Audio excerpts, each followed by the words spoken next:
Are you excited for the return of in-person speaking? I know I am. We're diving deep into audience engagement strategies with my guest, Ramona J. Smith, on this episode of the Speaking Your Brand podcast. More and more women are making an impact by starting businesses, running for office, and speaking up for what matters. With my background as a TV political analyst, entrepreneur, and speaker, I interview and coach purpose-driven women to shape their brands, grow their companies, and become recognized as influencers in their field. This is Speaking Your Brand, your place to learn how to persuasively communicate your message to your audience. Hi there, and welcome to the Speaking Your Brand podcast. I'm your host, Carol Cox. We're continuing our series all around in-person speaking because we know in-person speaking is slowly coming back. More events and conferences are coming back in person, and that's going to continue, especially as we get into 2022. In this episode, we're diving deep into audience engagement strategies that you can use, especially in person, and how you can give your audience an experience. As my guests and I talk about in this conversation, audiences are hungry for having an interactive experience when they're back in person. My guest is Ramona J. Smith, who holds the prestigious title of the 2018 World Champion of Public Speaking from Toastmasters, only the second Black woman and the fifth woman overall to ever win this award. We talk about how she created her award-winning speech. So what was the process that she went through? We also really dig into the importance of using your body and using the stage as a speaker, as well as using humor and emotion. Ramona shares her strategies for handling nerves, and then we get into fun strategies that you can use for audience engagement. And then we end with different ways that you can set your speaking fees and how to level up your speaking fees as you get more experience. If you're new to Speaking Your Brand, welcome. So glad that you're here. Our mission is to help more women entrepreneurs become thought leaders and premium paid speakers. We do this primarily through our Thought Leader Academy, which you can check out at speakingyourbrand.com/academy. We also can work with you in VIP days to create your signature talk, especially if you have a really important speaking engagement coming up that you want to make sure that you hit out of the park. You can check out all of our coaching programs and schedule a consultation call with us by going to speakingyourbrand.com. Now, let's get on with the show. Welcome to the Speaking Your Brand podcast, Ramona. Thank you. Glad to be here. Well, I'm thrilled to have you here because you are an award-winning public speaker. You won the World Champion of Public Speaking from Toastmasters International in 2018, and you were the second African-American woman and only the fifth woman overall to win that title, which blows my mind. I think I read on your website or in your LinkedIn profile that only 10 women total have ever won. Is that correct? 5. Oh yeah, 5 women have won. Oh, it had been 10 years since the last woman had won. Yes. Yes, that was for the 10 years. Mm-hmm. So, and your speech was incredible. For those of you listening, I'll include a link in the show notes to go to Ramona's website so you can watch the video of her speech. It's about 7.5 minutes long, and it is so impactful. The way that you use your body, the stage, your voice. I really want to dig into that because a lot of times when we think about public speaking, especially as entrepreneurs, when we're using it for visibility and as marketing, we very much think about our heads and the content and the trainings and the strategies that we're teaching. And we forget about the other aspects of public speaking, which is our body, our movement on the stage, humor, how we can inflect, how we can bring emotion into what we do. So I'm so happy to have you on the podcast today, Ramona. Glad to be here. So let's dig in right now and let's talk about that 2018 speech that won you that title. And can you tell us a little bit about how you decided on the theme, which was like a fighter theme, like you're in the boxing ring and you repeated this phrase, "I'm still standing," and you had the fantastic structure to your speech. How did you decide to come up with that for your topic? The still standing speech is, and thank you again for having me and thank you for sharing this platform with me. The still standing theme, it was a revamp of a speech that I did in 2015. That year I lost, but it was a revamp of Unbreakable, where I talked about these 3 things that I experienced in life and how I overcame them. But the difference and the growth in my levels of professional speaking, the growth was in 2015, I didn't take the audience on the roller coaster, as we call it. I took them into the valley in 2015, but I did not lead them out of the valley to the next peak. So I talked about all these things that that were happening in my life, and I didn't really bring it home with the way I overcame those challenges. And that's the reason why in 2015 at the district level, which is right before the semifinals, I placed third instead of first. In 2018, I was able to get with a few of my district leaders at the time, and they actually walked me through the entire speech. And they told me that I have to make sure that one, it's not just about me. It's not just a therapeutic speech, but it's a speech of triumph. It's a speech of empowerment. And to make sure we end on the top, on the summit, on the peak of the mountain. I thought about the boxing stance after I placed first in the semifinals in Chicago, because you have to have a completely different speech going through Toastmasters. Are you a Toastmaster? Yeah. So funny enough, I have never attended a Toastmasters meeting. Obviously, I'm very familiar with it, but I've never been to one. Well, the meetings are much different from the contest, but in the contest is levels. You start at the club level, then you go to area, and then you go to division, and then district, and then semifinals, and then finals. So you can have the same exact speech from semifinals all the way down to the club level, but on the final stage, you have to have a completely different speech. And I had a speech ready to go, but after I won at semifinals, the connection with the audience was different, and I was able to feel the energy of the audience. And the speech that I wrote in my living room a few months back was not going to connect with that audience that I was able to feel in person. So I completely scrapped that speech Friday, Thursday night, and we had to compete Saturday morning. And so I'm like, well, you know what? I'm not going to start from zero. I'm going to take Unbreakable and I'm going to revamp it. And I was panicking because I only had a little bit of time to get this speech ready and perfect it before I'm in front of 2,000 people. So I called one of my Toastmasters member, Heidi Caperton, which is, she's a great editor and an author and just an amazing writer. And I'm like, Heidi, what do I do? And she was like, go to sleep. She said, go lay down. And in the morning, I guarantee it'll come to you. And sure enough, I went to sleep. I was staying in Chicago for that weekend with my cousin in his loft. And I just went to sleep. And the next day I woke up and I was like, yes, still standing. I've never been a boxer. I've never been a fighter. I don't even know. I think I called a hook a jab or something in my actual speech to show you how unfamiliar I am with boxing. But it just came to me after I relax and let it flow and let it come. And so that's how it kind of came up, being unbreakable and then just letting it flow naturally. I love that, Ramona. And yes, sleeping, studies have shown this. Your brain is working while you're sleeping. So I'm sure it was making those connections for you. And that was the best advice I feel like that she could have given you. So let's talk about, so you mentioned about like you're in this kind of like fighting stance, like the boxing stance in the ring. So as you were thinking about that particular speech, but even the other speeches that you had been doing to get to that level, has using your body always been an integral part of your speeches? Me, yes, because some people are just born performers. I was just born a performer. So I've always liked to be in drama club, and I've always liked to do talent shows, and I've always been animated, especially once I had a kid.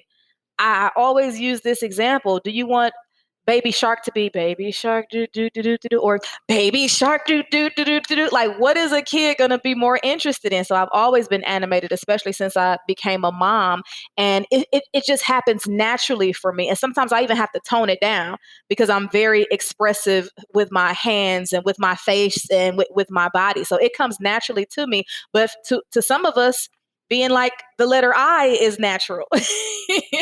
And so it is something that has come naturally to me, but to most of us, we have to choreograph, we have to practice. Yes. And I noticed that in your speech, I definitely saw elements of acting. And just because like you're in that kind of like that stance and you're kind of like, conveying what you're feeling to the audience, you're definitely doing miming, with your hands, whether you're pointing up. And so or like pulling the rope down. So I noticed that. And singing, you even sang a little bit at the end, and you have a lovely voice. Thank so you. that worked out well. Thank you. And then the other thing that I noticed is that you use the stage, and you use the stage intentionally, where you would walk to one part of the stage and stop there and then walk. So tell us a little bit about, how do you think about in advance using the stage, whether it was for that particular speech or other speeches that you deliver? There's a phenomenal Toastmaster and teacher by the name of Larry Sapansky. And when I lost in 2015, I was seeking guidance, and he was one of my speaking mentors. And he mentioned creating those holograms on stage because it helps the audience follow the story. That's why I use 3 points, the power of three: left, right, center. So he said, when you're talking about A, you're standing here. When you're talking about B, you're standing here. When you're talking about C, you stand here. That way, every time you're here, you talk about A, B, and C. And that way the audience knows, oh, when she's standing here, I know she's talking about A. When she's standing here, I know she's talking about B. When she's standing here, I know she's talking about C. So creating those holograms so that it is easier for the audience to stay engaged with the story and not get lost. That's a great point. It definitely is a good assist with that. And the other thing I want to mention about your speech is the use of humor. So you definitely had points in the audience laughed, which of course was what we always want when we put something humorous and we hope the audience laughs. Did you, when you're working on your speeches, do you first just kind of like do like a brain dump of like, here's what I imagine the speech is going to look like, and then do you go back and add in humorous bits, or does the humor come out initially for you? I have to go back and add it in because usually I'm really old school. I start with a traditional outline. I still use Roman numerals, pen to pad. And then I just talk about my 3 points. And then my basic structure, and this is what I tell my clients that I work with when they're developing their speeches, I have a really basic structure. It's the introduction, and that's going to include the attention grabber, whatever you want that to be. And then you go into the body, your 3 to 5 points. And then you go to your conclusion, which is going to include a recap and a call to action. And then from there, from that bone structure, that I go back and put the meat on it. And then you go back and add the humor or add props or different elements that to liven it up. Absolutely, because I'm not a humorous speaker. If you look at some of the previous world champion speeches, like Darren LaCroix, his niche, potato, is humor. And so if you go back and look at his speech, I think there were like 27 moments where the audience laughed. In mine, I think there were like 7. So I'm not really a humorous speaker, but I feel like humor is important, especially when you're talking about a subject like failure. And I talked about divorce, and I talked about dropping out of college 4 times. You got to throw some laughter in there to lighten up the mood. Absolutely. Ramona, I can imagine that getting ready to go on stage to deliver the speech to potentially win the title, it must have been nerve-wracking. I mean, I know I get nerves when I go and do things, even though I've been on TV and I've done speaking for many, many years, but I still get those butterflies. Do you also still get those? And if you do, what techniques help you to kind of calm yourself and center yourself before you go on? I still get nervous from time to time, but I was born a performer. I love being on stage, especially on that stage at that level. That's the world stage. And I was more so in awe. There was a time when I was sitting in the audience where I forgot I was competing because this is something that I dreamt of for many years. And to be in that moment and to be right there, I was like, oh my God, this is a dream come true. I didn't really do too many things, but I will share what some of my other friends do. And it might sound wacky, but it helps to calm down the butterflies, or as a lot of people like to say, even though they're butterflies, just get them in line or line them up. One of my friends, she goes to the restroom and hopefully nobody else is in there. She locks herself in there and she'll ha, ha, ha, and jump, ha, ha, ha, just to get all the energy out and to try to calm herself down. Other people pray, they meditate. I don't advise, but some people like to take a shot of rum or vodka before. I don't advise that. I never want to speak under the influence because I'll be the one up there slurring and falling off the stage. But I think centering yourself in meditation or doing some type of physical activity to, I guess, get the scientifically, I don't know what I'm trying to say, but you know what I'm trying to say, to calm yourself down. Yeah, like move the adrenaline that's going through your body. Absolutely. Yes. Well, and that's what was so brilliant also about your speech, because you were able to kind of move right away when you were starting. So I'm sure that also helped to kind of just get that blood flowing through you. Definitely. I mean, if you watch the opening of the speech, I come out like, like with this high pitched laugh. I mean, I was genuinely excited and I felt comfortable and I felt at home because I felt like this was my moment, not just for me, but this was the moment that I've been waiting for to share with the world. And I was excited. I was thrilled. Well, you could definitely see it. Ramona, so obviously you've said that you were born a performer. You love doing this. You love being on the stage. So where do you feel like this confidence came from? And did you always knew that you wanted to be a speaker? Were you thinking that you were going to go into acting or in some other related field? That is such a great question. When I was younger, I didn't really understand the concept of self-value and self-worth. I just knew that certain things I was good at and certain things I enjoyed. It wasn't until I moved to Los Angeles in pursuit of an acting and modeling career that I found my true passion. And my true passion always came when I was speaking words on stage. And even as a young person in my teens, I would hate being in the audience. If somebody was on stage, I would be like, no, I need to be up there shining. And so once I realized that I was really great at it and I enjoyed it, went to Toastmasters, fit right in. Every time I'm speaking, people are telling me I was inspirational. Once I realized that that was my purpose in life, the confidence just kind of is stuck to me. And it became a part of my being because I'm set in it because I know this is exactly what I want to do in my life. So once I found out that this was my purpose and it clicked and I accepted it and I received it and I began to walk in it, that's when it just became a part of who I am. And so there are some of us who do love to perform and, can see that thread from back when we were young, whether we were doing school plays or what have you. And then there are some of us and some people who are listening who maybe that was not their natural inclination, but they still maybe they enjoy public speaking. They want to do it for their business, but they do have more of the nerves around it and not quite as much confidence as you have. What strategies or suggestions do you have for them, or what have you seen helped some of the people that you've worked with to develop more confidence? The first thing definitely is surrounding yourself with a support system, whether it's Toastmasters or the National Speakers Association or a small meetup in your local city where you guys can practice speeches and give each other evaluations. So practicing in a professional, safe environment, that helps a lot. Another thing is practicing at home and recording yourself on your phone or on your computer or just in the mirror, just practicing and rehearsing and getting feedback. Get a lot of feedback so that you know exactly what you're doing because we have tiny habits that sometimes we don't even realize. Like some people do this a lot, or some people are always playing with their hair and you don't notice it. But if you have your husband or your wife watch you and count how many times you touched your head or count how many times you look down, you'll be more aware of it. And it also helps to eliminate those filler words. We hear this all the time. The best way to improve yourself as a speaker is to continue to speak, but not only continue to speak, but get feedback as well. Yes, I love that point, Ramona. And I can say after doing this podcast for over 4 years and having to listen to the interviews, I definitely have identified my filler words and have become more and more conscious of them because until you listen to yourself on recording, you don't realize, oh, so is my go-to word or right is my go-to word. Exactly. We all have them. Yeah, for sure. We all have them. And they're not necessarily horrible. It's just something to be aware of.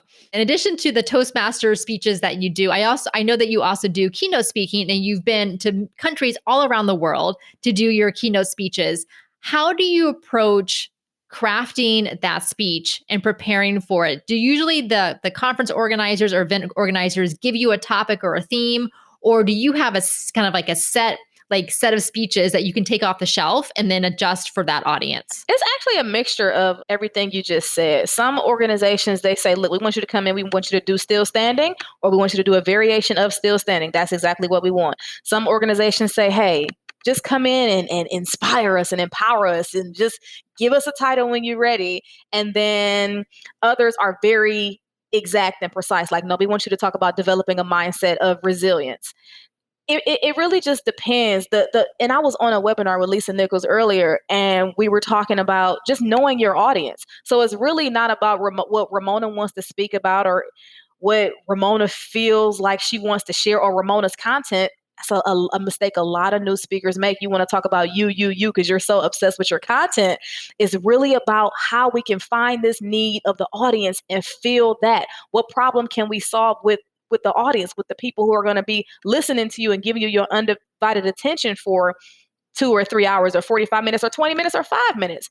I really want speakers listening to understand the importance of knowing your audience and giving them what they need. Come to feed, come as a vessel. Don't come as a superstar or the person who everybody's here to see me.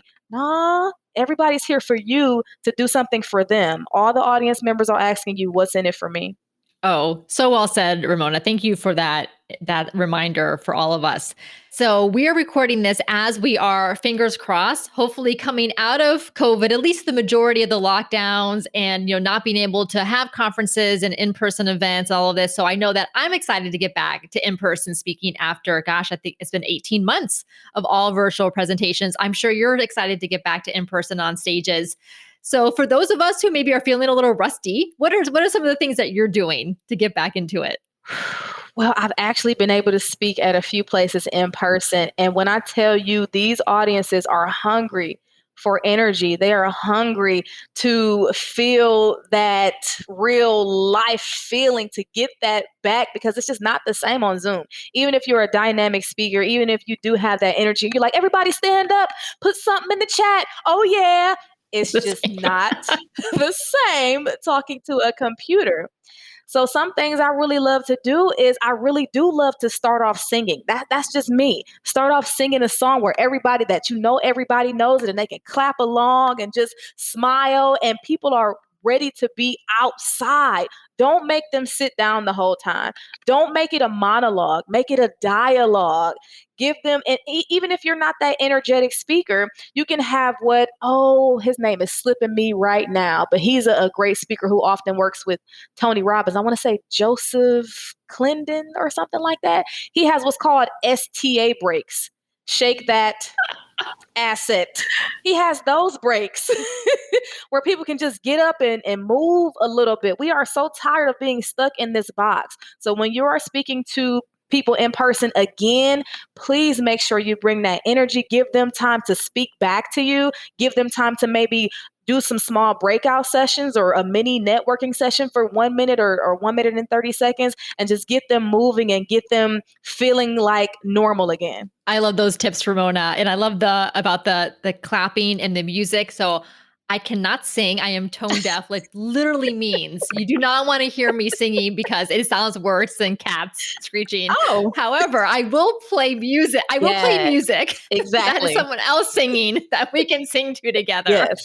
So for those of you listening, even if you can't sing like me, you can still do music and do the clapping. It is fun. And it makes it so much more fun for ourselves as the speakers if we can have fun. And then the audience will have fun if we're having fun, because we really set the tone for the event and what's going on. We do, for sure. I mean, even if it's a corporate event, even if you're speaking to a room of executives, you don't have to play Beyonce and tell everybody to get up and do the uh-oh dance. But even if you do some type of mature activity where people can get up and move, I'm sure they would appreciate it. Yeah, I totally agree. So I'm glad you talked about some audience engagement techniques, where, getting them to stand up, getting them to clap, having some of them do some little breakout activities, and making it really a dialogue with them. What are some other things, Ramona, that you enjoy doing? Do you do like a call and response with the audience? Do you have them shout out answers? What are things that you have found that have worked well? It really depends on the audience. If I get an audience who I can see that these people came here to party, then I'm really going off of their energy. I'm really looking at what they're doing. I'm really reading the room. A lot of speakers don't read the room. You have to read the room and see what people are doing. If you see people kind of on the edge of their seats, like, yeah, what's next? I'm ready. Then give them something. Give them something. That I used to do that was really fun was I would play like improv games.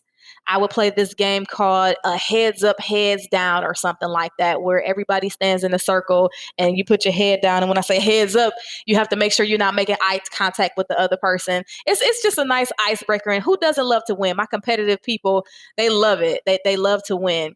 Or you can do the gift under the seat activity. When everybody comes in, reach under your seat, and whoever gets the pink index card, you get $50 off your next session or something like that. The STA breaks, I really, really like that. I think his name was Joseph McClendon. I really, really like that, especially when I'm talking to an audience of teenagers.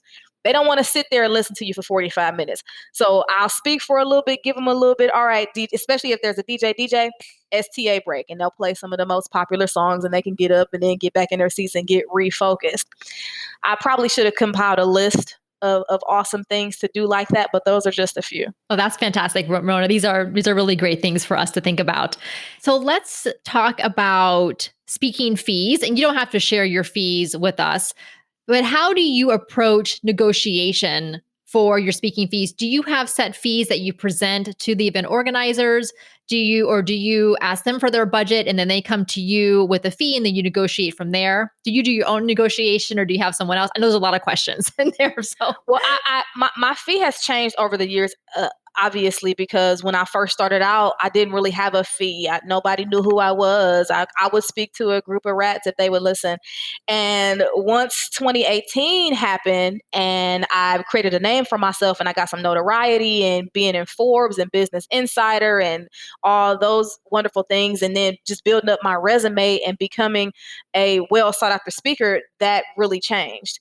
And now with the certifications and now with the more immense skill set, it has increased over the years. But I do have a cheat sheet for speakers trying to figure out their fee.